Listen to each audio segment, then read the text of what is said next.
one of the things that that we hear in the doomsday scenarios is that it's all over, that we've already crossed the threshold, we've gone with that, and we might as well, you know, we're on the lifeboat, and basically now we just need to get off. I don't feel that way, but I need to hear it from much more of a science perspective. Do you have where is your hope, and where's your hope grounded? My hope is in the evidence that comes from 4 billion years of life on this planet, and that there's no question that the planet will resurge with life as soon as humanity stops destroying it. And so stopping the destruction is the fastest way to address climate change at the greatest scale with the greatest number of benefits. From that point forward, we can rebuild and reintegrate. Now there are people everywhere. 50 years ago, there were less than 4 billion people on Earth. Now there's nearly 8 billion people on Earth. So we have to regreen our cities. We have to make use of our organic waste products to strengthen our soils, to strengthen the resilience of ecosystems to deal with extreme weather. But there's a very clear line that is just about rebuilding the biosphere, restoring the integrity of the biosphere as fast as we can, everywhere we possibly can, but starting where it's most important, in the tropics. That'll give us, there's no reason that the future can't be brighter based on this idea of biospheric restoration. Regardless of how hot the planet gets, vegetation and life in general is incredibly resilient and adaptive given proper resources. And what we're doing right now is just taking resources out. But we can rebuild those resources, and in the tropics in particular, forests can grow back to closed canopy in 3 years in some cases, right? So the rate of restoration, once it's left to rewild on its own, can be exponential. And that's something that we need to start counting on and investing in as fast as we can, and that's how we build a brighter future.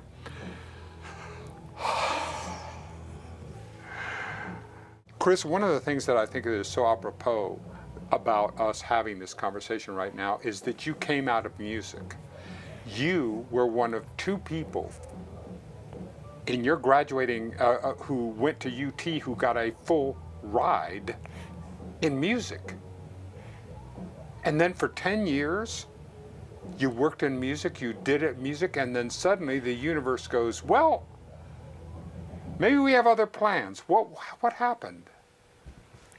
Well, a lot happened.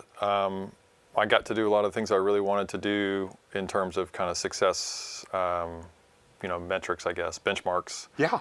And I wasn't really having a very good time. I didn't feel great about the music we were making.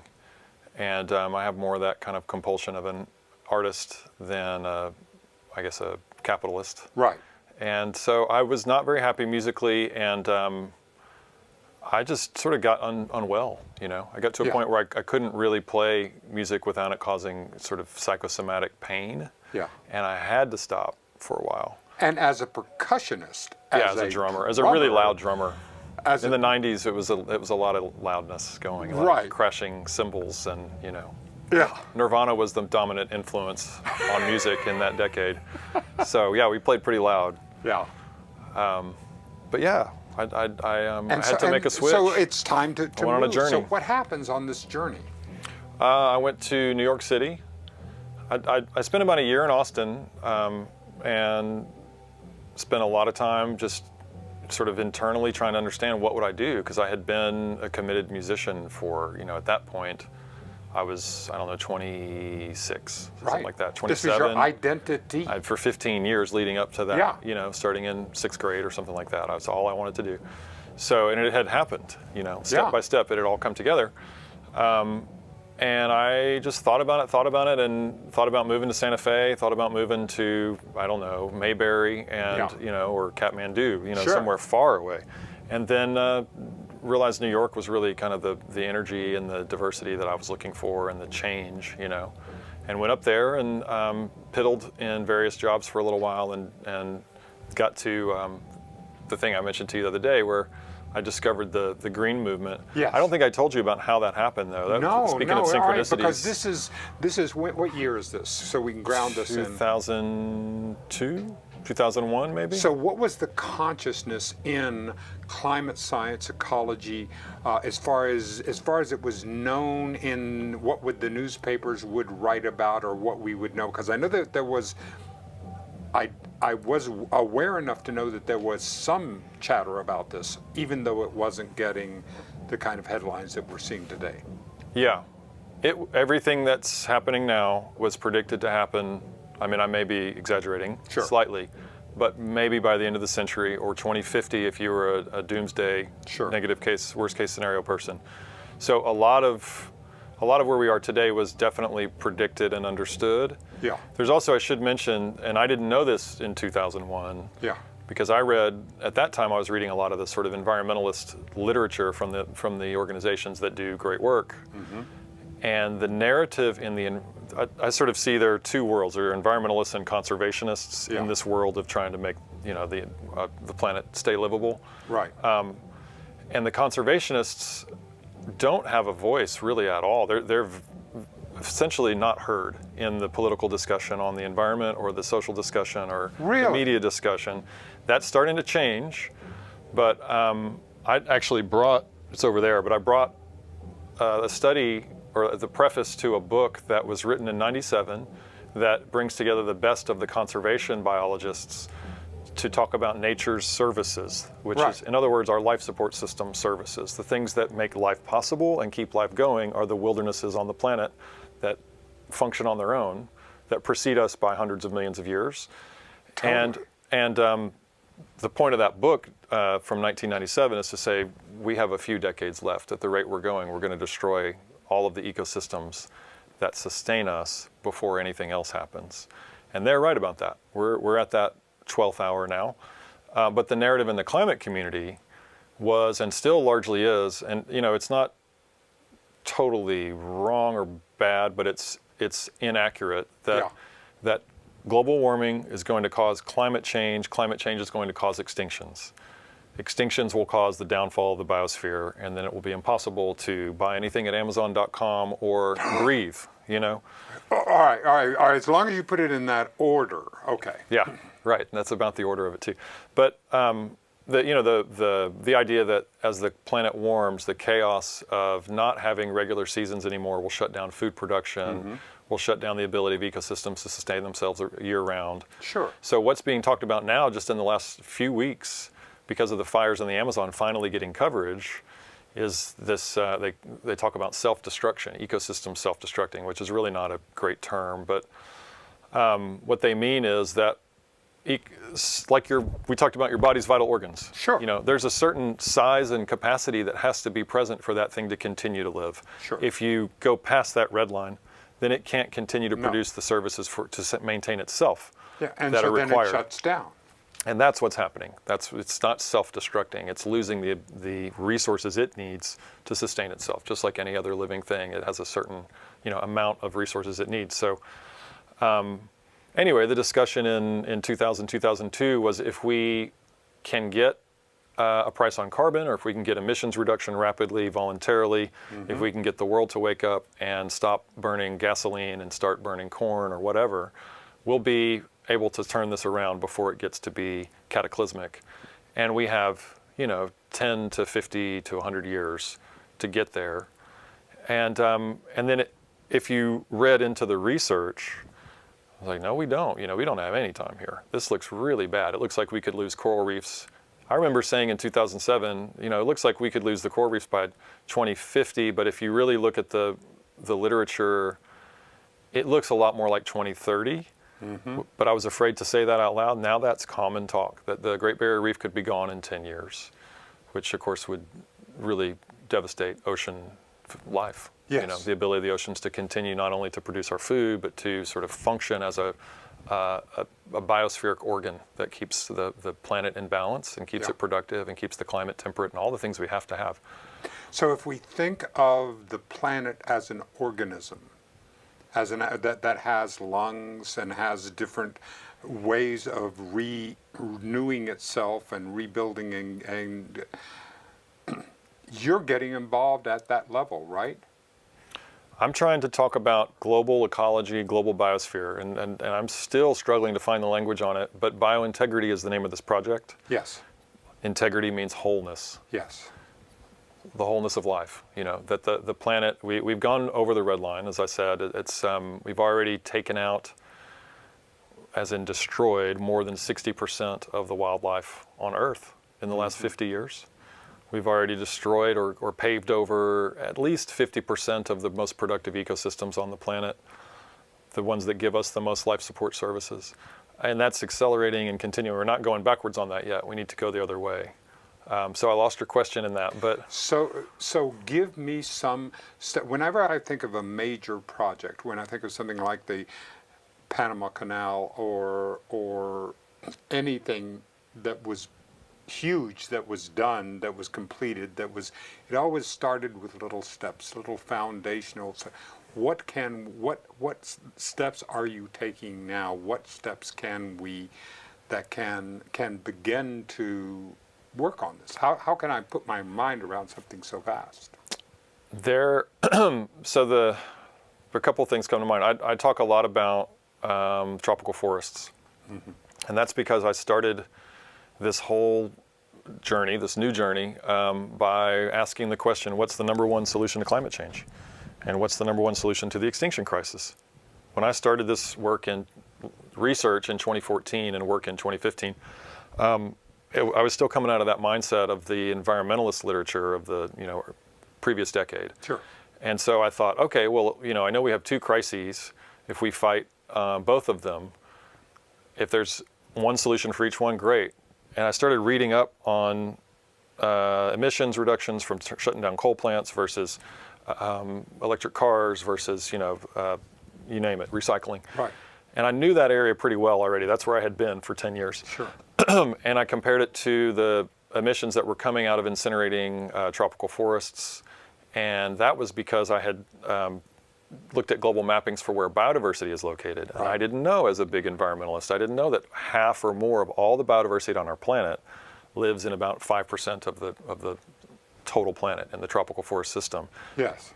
When you look at those mappings, I brought these, by the way, right, if you want to see them, but it's as clear as a bell. Okay, that's where the productivity is, that's where the diversity is. But then you look at the carbon mappings of our planet, and it's the same basic outline, that the forest systems, same reason we hang out indoors with air conditioning and running water and all that stuff. A forest is sort of like that in the natural world.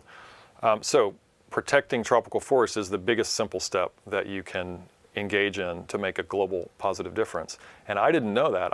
I was a big voice in the local green energy movement to get Austin Energy to clean up its act and do even better, be more aspirational, and so on and so forth. And the goals that we pitched in 2009 and 10 were exceeded by 2015, and we were the people that were radical in 2010. And all of these things, they're positive things happening.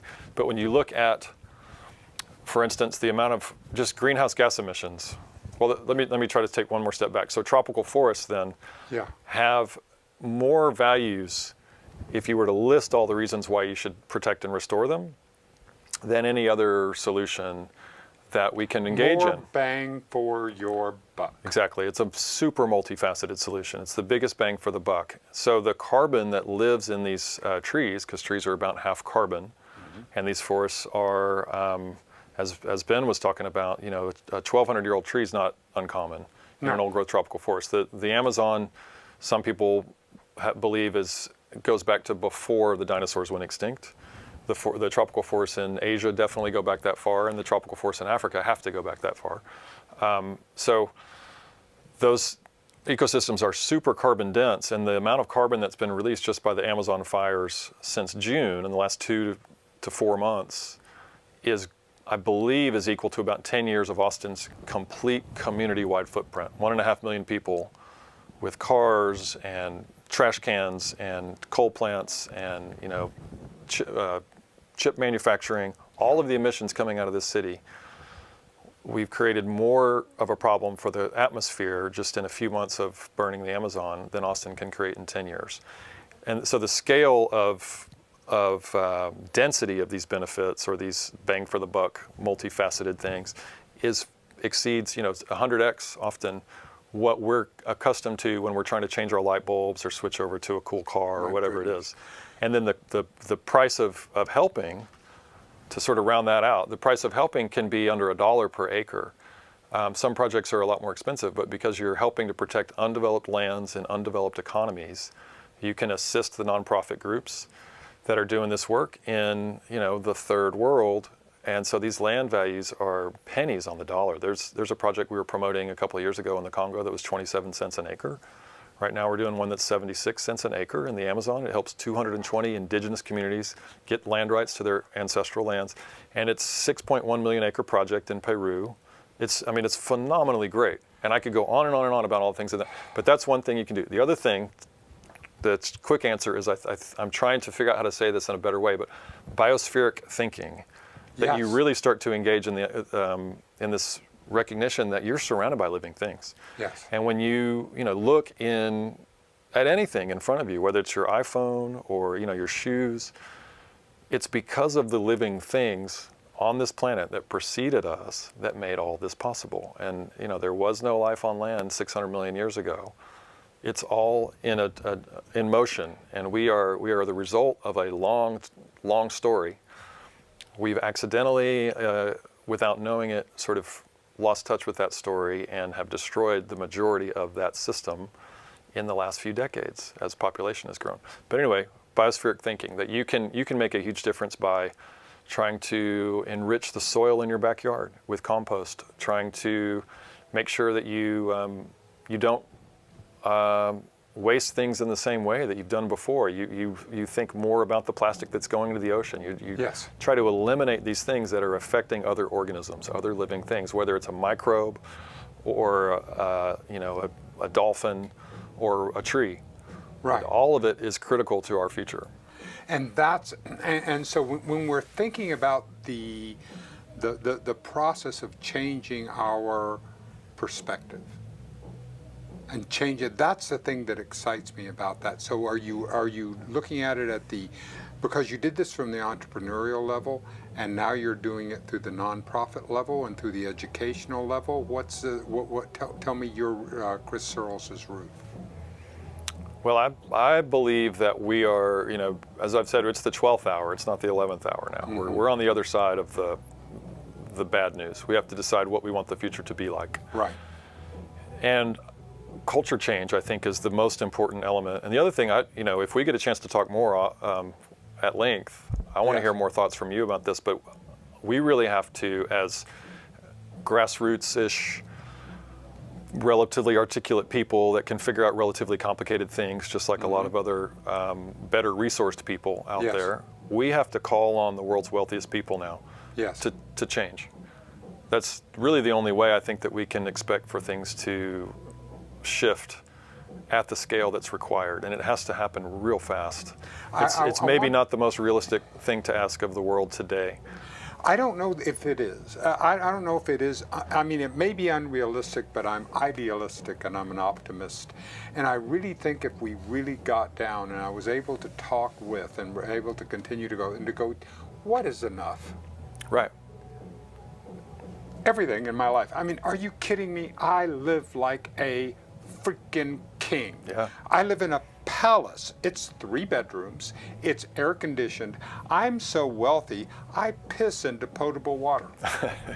And my food is cold all day. And my food is cold all day, and I have all that. I mean, are you kidding me? I mean, kings. Yeah. And here I am, and just in a rental home, and this, but yet. I'm totally with beautiful. you. It is an extraordinary. And what is enough, Dennis? Yeah. What would enough be? Would if I had 3 more zeros on the other side of the decimal when it moved? Would that be enough? Would it do? And when we begin getting into hundreds of millions and billions of dollars of personal wealth, and that, where does it ever? It's a subject I want to explore. Yeah, I mean, I assume if you're Jeff Bezos, the idea of having more than anyone else is ultimately the most appealing thing in the world, and he's just continuing to climb as high as he can. I think most of us can't ever access that feeling, so we just don't know what that's like. Same with anybody that's up there. Thank you. Yeah. And so I asked that. So I have sympathy or empathy for not understanding what it's like to be in that that seat, that driver's seat, where you're like, well, listen, I blink and everyone takes notice, Yeah. I can't imagine. No, you're absolutely right. I mean, but you had some of that when you were a musician, and you had the adoration and the people around you, and you had some of that. Was that a difficult transition to move through? To become someone that no one admired. Yeah, from that into and now we get to okay, I get to be what, an environmentalist, conservationist. Okay, what? Yeah. A semi-academic revolutionary. Yeah.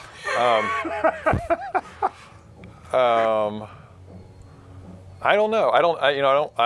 Well, so will Ben Livingston's show be tied to this one? If I talk about him, is that okay? Yeah, talk about that would be Ben. perfect. Absolutely. Let's see. He was. Oh gosh, I just lost my train of thought. He was talking about. Oh, when he sang that final song. Yeah. Ben Livingston, when he sang that final song, I mean, it transformed everything, right? Yeah. In the control room in there, and in here for you guys, and then Ben, and when it finished, right you here. could see. Yeah. Yes. And I know that feeling too as a performer. Like when you do something that's magical and it goes well, suddenly you're in a different state. But for him to sing when he sang deeper, in that falsetto. I mean, that is an opening of your soul, your heart. Yeah. That you don't get in most normal conversation. With you, I think, especially after seeing that, I'm going to try a little harder to be that way. Good. But with most people, every day, music really liberates that connection to how you feel, how you really feel. And if you can make that a triumphant feeling or a deep, committed feeling for a person, that's where that adoration, I guess, comes from. People go to you because they really depend on that. Man, this person's amazing, Yeah. What's funny is as a musician, when you do it all the time, and day after day on the road, and you have to play the same songs and things like that. Sometimes, you're trying to just make sure you don't mess up. You're not feeling it the same way that the audience is, of course. Right. And it's a funny dynamic for me. So I sort of prefer to be in a little more of a risky space. Yeah. Where I don't know what the heck I'm doing, most of the time, and I'm trying to communicate in new ways about what I consider to be new ideas. With the idea that what we were talking about the other day, we can progress up another stair step or two. Exactly. As a worldview, or in our worldview as a species, and we can do it quickly. I think it's going to take all kinds of things to do that, but anyway, I think But if you had to live, it doesn't feel bad. If we had to live at a transformative moment, a transformational moment, when it was all hands on deck. Okay, people, as a species, as a planet, are we going to survive? Are we not? Let's go. Yeah. Yeah. I mean, that's really the message we need to be talking about, and it's no fun to sort of throw that out there, and it's also so big and unwieldy. It's like, how do you say that convincingly? Where's Martin Luther King Jr. when we need him? We need somebody who can really, really orate around these ideas right now. This is one thing I'm interested in right now, especially in the political spectrum, and trying to get the consciousness around this, is that how do we say it in an encapsulated way that can move people? Because these are some really, this entire ecosystem is a marvelous, interconnected. I mean, when you look at the body, I mean, what Ben Livingston was talking about, and with the work that he's going through in the healing of muscular dystrophy and all that he's working on, and the physical, what a body does is extraordinary. Well, what this planet is an extraordinary complex, and it can't be dealt with it is happening, it isn't happening. Right. We're talking about some very complex issues that have to be addressed on multiple fronts. Now, can we digest it into something that can move people? Yeah. I don't know that there's one way. No. I think the word biointegrity is a lucky break for me. I know. How did that come about?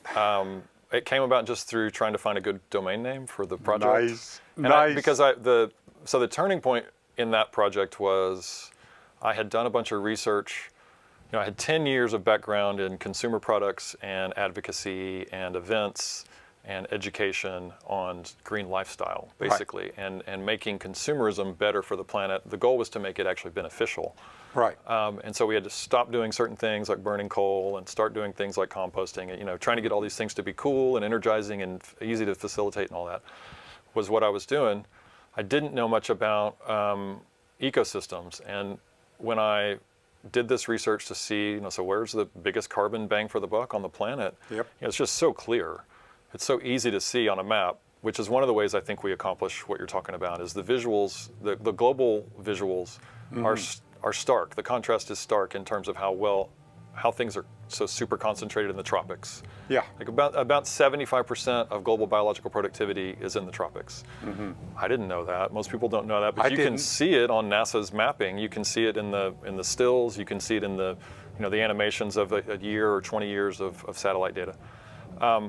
But so what I learned was, okay, so protecting the most biodiverse ecosystems, the tropical forests, protecting the most life is the biggest solution to climate change. Wow, that's cool. So I'm looking for a domain name that says something about protecting life as a solution, as a step forward. And that's how I ended up with biointegrity.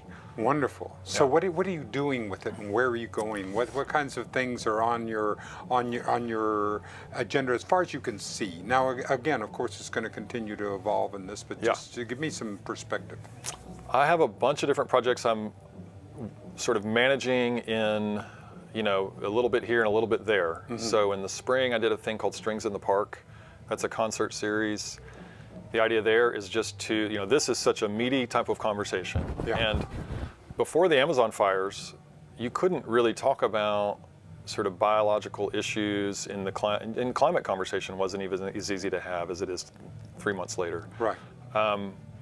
So the idea of Strings in the Park is that we're trying to do an event that's just open to anyone. It's not a political event, of course. And that gives me a chance. I bring a great artist out and put strings with this great artist's songs and do a concert in the park.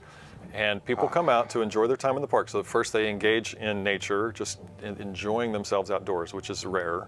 Not so much in Austin, but in general, people don't do that. Exactly. And then I get to introduce the artist.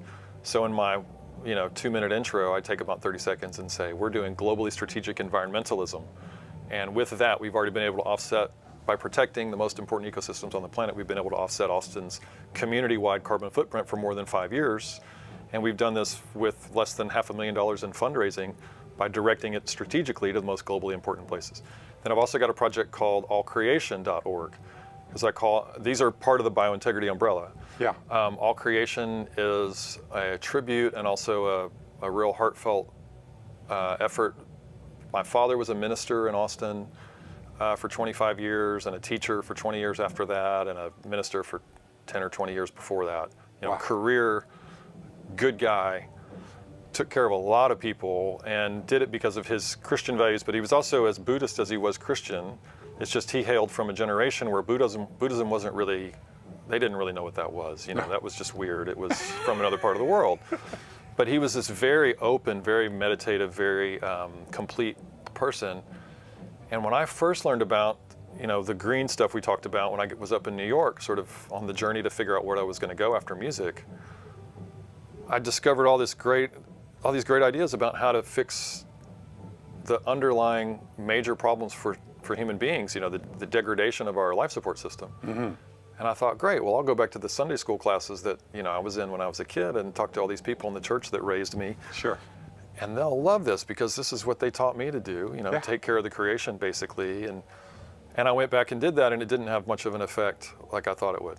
And what that do you think was going on? Why didn't it resonate?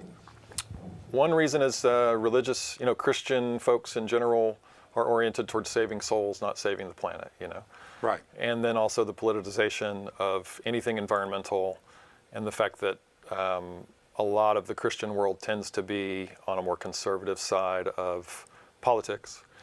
But when I look at the word conservative, it seems like conserve is in there. I mean, it's right there. You don't have to go far to find the word. Yeah. The Teddy Roosevelt. I'm trying to think of what his invented conservation. And why this can't be part of the conversation, and to have that. I mean, I like my capitalism. I'm a capitalist. Yeah. I like my capitalism with some feathers. Yeah. You know, I want to make sure that there is some direction in that. Well, that's and where that I'm we trying to can go. have that. Yeah. And that's where we can do, because if we can direct the funding to where it's most useful Essential. and essential, now we're doing something we can do. It just absolutely blows me away what you're doing. Yeah, and well, so thank you. All Creation is, you know, a tribute to my family, and it's a project to help people of faith and spiritual practice, because I go to all the different places, Jewish, Buddhist, etc. Help them find connections just to biodiversity, to the other living creatures. There's this incredible blindness that we have as I now term us as being inside the Death Star. You know, we are members of the Empire. Yes. And so we're trying to turn that thing around right now from the inside. A few of us are. Yes. And the majority of people in our empire here are really not aware of the fact that we're an empire, or that we are completely out of touch with our life support system and that kind of thing. So the extinction crisis, the loss of biodiversity, that should be a penultimate issue for people of faith and spiritual practice. No question. No question. And yet, it's not. So we're trying to, through this All Creation project, help people make those connections. I love that, and I love the fact that you're doing that, because I have a deep faith in the human being. I believe that we are not by nature, this idea of that we are, of however it is, or how I learned what original sin was supposed to be, that we were in some way that I just don't buy it. Yeah. I look into I believe that the human being has a basic kindness. It's a basic that we get trained out of we get trained out of a lot of things, and we're traumatized out of who we actually are. And so it's our opportunity now to get past that and to go through that, to be able to operate and communicate at a higher level. Yeah, yeah, I think so. And that's what I'm hoping, and that's what I think that you're getting, what I think that we can do, because once people learn, once people experience, once people feel it, then there will be that tipping point. We were talking about that in our pre-interview, that we don't know when the tipping point is going to be, or when enough people will suddenly go, oh, and then the funding will just be moving, and the streams will be moving in order to be able to protect it. The bypass will have happened. Yeah, to rebuild the vital organs of the planet and all that. Yeah. Yeah. Yeah. So you're basically Michael DeBakey, and you're sitting there doing the trend. You're doing. I don't know who that is. He was the first one of the heart transplant people. So that's not a good analogy, but in that sense, because we're not going to be transplanting, but we can do But I like the idea of bypassing and of getting funding, of rerouting funding, so that it begins to flow to these areas. Yeah. Well, at the risk of really embarrassing myself, because I haven't thought this one through yet, but you asked where things are going, and I'd love to hear your thoughts on this. Sure. I've had a paper kicking around in my head for a good while that is called The Economy of Environmental Stewardship. And you were talking about, you're all for capitalism, but, right? Yeah. And the or basic capitalism and. Yeah, capitalism and. The basic, one of the premises of this paper is, capitalism has failed in that it's eating its own tail. It's destroying its own future. Absolutely. It doesn't incorporate stewardship of its life support system into the system, right? Exactly. And so it's just going to go headlong until it hits the wall, and we have nothing to build from. Yep. And the idea with the economy of environmental stewardship is that we look at where Earth's ecosystems, or our life support systems, are most productive, and we stop the destruction of those places and start the restoration and reconnectivity of those places immediately, and make that a fundamental priority for globalization. Whether you're pro-capitalism, pro-globalization or not, it doesn't really matter, because it's way bigger than any of us are now. It is. And so it's going to continue until, further notice. But it really doesn't have much time left if the organism that sustains it is just constantly extracted from and poisoned which is what we've been doing for 200 years. We have an economy of extraction, Yes. not an economy of extraction and then replenishment. So we now have to rapidly restore, rapidly replenish, and stop the destruction of the last remaining old growth ecosystems as fast as we can. Yep. And again, in this context of September 9th, 2019, with the fires in the Amazon, the new president in Brazil, the crazy politics we have, where it's starting to feel like a crime syndicate could take over globally in the next Sure. 10 years. It's all this stuff sounds like, well, good luck to you a little bit, but the reality is we have kind of those two choices. Yep. We've got to. There is no organism that can sustain constant extraction, right? No. And that's what we've been doing. So we have to wake up to that, and we have to, I think, again, call on the wealthiest people and corporations to own that issue, make this their moment, to make it their legacy, that they're the ones that saved life. As far as we know, When there they isn't write another back on planet. it, this is when they write about it. This is when they will say, this is when they stepped up. Yeah. Yeah. And this is when we stepped up. It was And between 2020 and 2030 that we turned it around. Yeah. And, You take the 500,000 on the right, I'll take the 500,000 on the left, and we'll get after it. And that's this gives me hope, because it gives me an opportunity to say we are doing this. We're taking our shot. Yeah. That in the Lin-Manuel Miranda wrote in Hamilton, and when he I'm not going to throw away my shot. Right. I'm not going to throw away my shot. And Yeah. this is our shot. This is our opportunity to be able to be. This is our D-Day moment. Right. This is our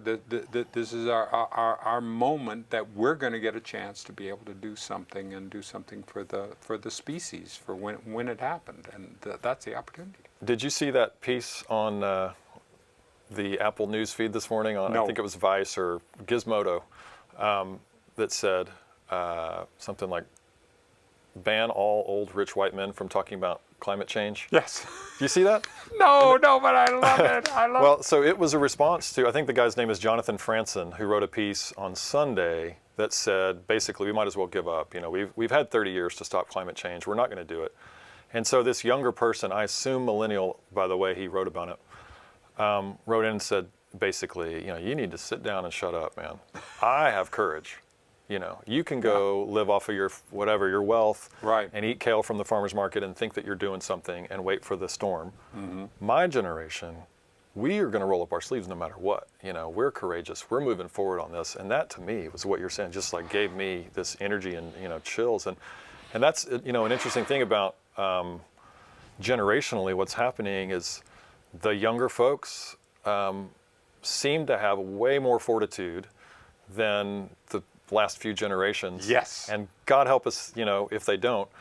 Everything looks easier when you're That's young, right? But I really do think there's a ton of intellectual know-how and community spirit in the younger generations Yep. that are coming up right now. And it's if people they like you and were, I that can hopefully, that we're we sort can- of the pre, we sort of paved some of that road because we're these kinder, gentler, more community-oriented people.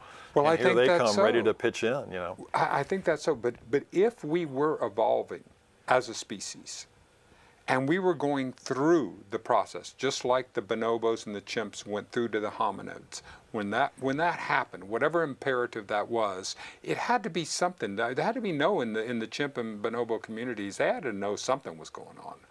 There had to be some. Well, now, what if that were happening? And what if these kids? We're talking about when I go to the grocery store, I go around and I look in the eyes of these kids, there is something going on in there. Yep. I know I may be projecting They're on proud to something, be gay. but They're there's- proud to be trans. It's like stuff that you Wow. couldn't talk about 20 years ago is now, that's who I am. I know. It's like really and cool. that makes such difference, because if I'm spending so much time covering up who I am. One of the things we're going to put on the website is different ways that we can connect. But I want to know what are the ways that we can connect with biointegrity and the different things that are underneath your umbrella. The biointegrity website is biointegrity.net. And if you go to biointegrity.net/solutions, that's where I am recommending the biggest bang for the buck of the biggest bang for the buck solutions. So I mentioned the project on the Amazon for 76 cents. That's there. That's supporting a group called Sedia in Peru. And yeah, there's the biointegrity website. There's a Facebook page that's constantly pushing solutions. And there'll be more media coming in the future. Yeah. One of the things that that we hear in the doomsday scenarios is that it's all over, that we've already crossed the threshold, we've gone and we might as well, you know, we're on the lifeboat, and basically now we just need to get off. I don't feel that way, but I need to hear it from much more of a science perspective. Do you have where is your hope, and where's your hope grounded? My hope is in the evidence that comes from 4 billion years of life on this planet, and that there's no question that the planet will resurge with life as soon as humanity stops destroying it. And so stopping the destruction is the fastest way to address climate change at the greatest scale with the greatest number of benefits. From that point forward, we can rebuild and reintegrate. Now there are people everywhere. 50 years ago, there were less than 4 billion people on Earth. Now there's nearly 8 billion people on Earth. So we have to regreen our cities. We have to make use of our organic waste products to strengthen our soils, to strengthen the resilience of ecosystems to deal with extreme weather. But there's a very clear line that is just about rebuilding the biosphere, restoring the integrity of the biosphere as fast as we can, everywhere we possibly can, but starting where it's most important in the tropics. That'll give us, there's no reason that the future can't be brighter based on this idea of biospheric restoration.